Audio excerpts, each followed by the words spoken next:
One of the most impressive film techniques is the long take, the continuous shot. It goes by many names, but it's basically when a movie has a shot that goes on and on and on, without any cuts. On a pure technical level, it is quite an ambitious technique to pull off within the film medium, as there are many aspects to get right in a shot. The lighting, camera work, character inflections, and blocking, practical special effects, all need to be perfect and captured in one take.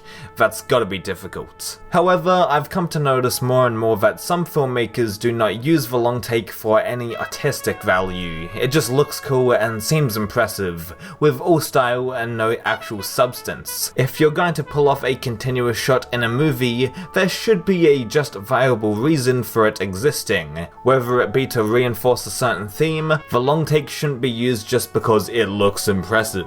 The opening long shot in F for Prom, for instance, created by the Fine Brothers of YouTube fame, is the definition of not using their technique for any narrative use. Actually, it almost reads as, oh look guys, we know what we're doing because we did a long take. Maybe that's a bit too cynical on my part, but I don't know, why else would they use a continuous shot for this scene specifically where the timing of comedic lines is a top priority? One scene that uses the long take in an incredibly effective manner is during the first 5 minutes of I Am Cuba. While yes, the political messaging in this film is very, very dated, the filmmaking on display is nothing short of brilliant. The scene depicts some sort of party on one of the many rooftops of Cuba. The most glorious aspect about this moment in I Am Cuba is when the camera goes underwater and emerges out of the pool without even being damaged, while continuing the long take. Another long take that I appreciate personally is from Reservoir Dogs, when Mr. Blonde walks out of a warehouse to grab the gasoline to further torture a cop. It's only about 40 seconds long, but I just adore this tracking shot of Mr. Blonde. Everything appears as normal when he's outside the warehouse. To anyone else watching, he's simply getting some gas. No music is playing, it's just ambient sounds of birds chirping and kids playing in the background. Mr. Blonde is also not hamming it up with his dance moves, he's just walking outside. However, once he gets back into the warehouse and Stuck in the Middle with You continues to play, things get sadistic once again, and that's emphasized by the long take. The shot choice is excellent and completely adds to the tension and also the dark humor of the scene. A long time ago in a galaxy far, far away, Revenge of the Sith came out in 2005 and was held up in high regard as the prequel that wasn't as shitty as the rest. To be serious, the opening scene in Star Wars Episode 3 is a complete CGI fest. A CGI fest that has a great long take included. For about a minute, we see nothing but pure spectacle in an unbroken shot, as Anakin and Obi-Wan are flying through this gigantic warscape. I love the specific moment when their ships dive down to the battle ahead and we just see madness. Thousands of other spaceships shooting shit, and yes, I know it's CGI and the animators can focus on whatever they want without the use of an actual camera there, but still, it looks awesome in my opinion. Going beyond the long take, let's glance at a couple of movies that are done with one continuous shot. Well, kinda. In life, there are some movies that fake for one take, and some movies that legitimately pull it off. Let's first examine the former. We must establish how these movies cheat the one take. Well yes, they do have extremely long and broken scenes, they do cut between them like any other movie. However, they mask it. One of the earliest movies that attempted to cheat the one take was Alfred Hitchcock's 1948 movie Rope. The film follows two lads as they perform a pleasure kill, using, you guessed it, a rope. After the kill, they host a dinner party as the body is in the room inside a chest. Every guest is none the wiser. The two leads bounce off each other really well, with one of them being quite psychopathic about the entire operation, while the other person is more on edge. Anyway, there's about 10 or so scenes within the film, but before each subsequent scene begins, the cut is disguised behind a person's back or a door or something to that extent. The technique was used well in Rope, and even if it does cheat for one take, it's still impressive and certainly one of Hitchcock's more interesting movies. movies. Another nice touch within the film is how it displays the passage of time using this big ass window. Rope starts in the daytime, and as we get closer and closer to the movie's climax, the sun sets. I don't know, I always thought this was a neat aspect about the movie. Probably the most iconic modern film to cheat the one take is Birdman, or the unexpected virtue of faking the one take. Oh wait, that's not the title?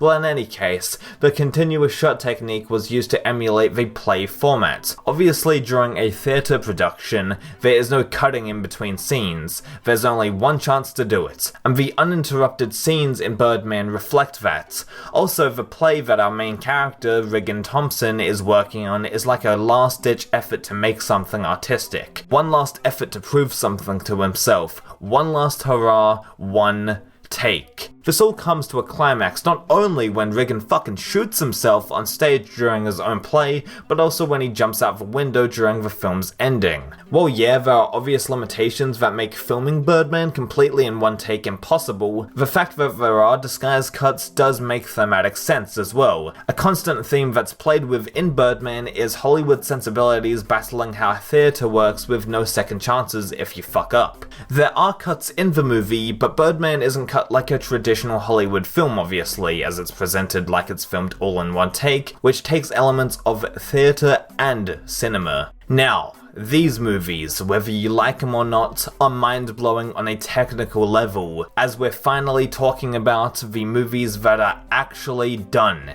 in one take. Starting off with Lost in London, written and directed by Woody Harrelson. This might be the first ever live-streamed narrative-driven movie, as the film was simultaneously shot and broadcast into cinemas. Think about that for a minute. There must have been rigorous preparation for not only the character blocking and getting the lines down, but also how the camera is going to be operated, potential stunts, etc. I cannot believe Lost in London was recorded in real time.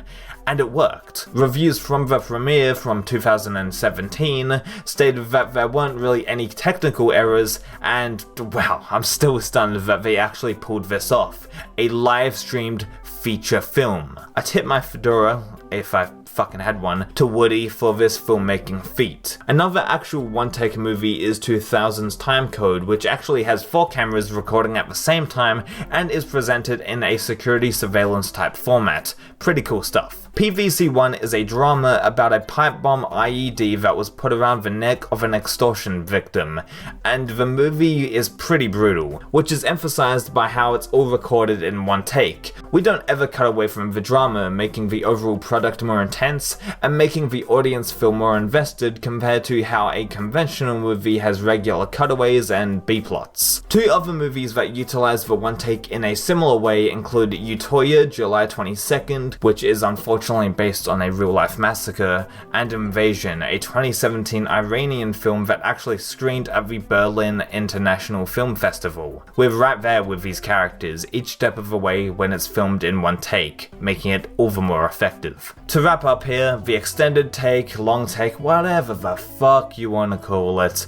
like I've said 10 times already, is impressive, but I feel like apart from a couple of exceptions, the technique should be more used for artistic reasons. Filmmaking is about, well, making decisions, and when you have a long take in your movie, think, why am I doing this? With the long take, what am I saying to the audience just through the camera movements alone? Of course, if a director is confident in the actors and the crew and wants to shoot a scene in one take out of efficiency, specifically if it's an independent project or whatever, more power to them. But yeah, I'm not really a fan of filmmakers doing the long take for the sake of showing off, like F for Prom again. I am very curious to hear your thoughts regarding the long take, your favorite movies that cheat or pull off the long take successfully. And if anyone says F for Prom, are you even human?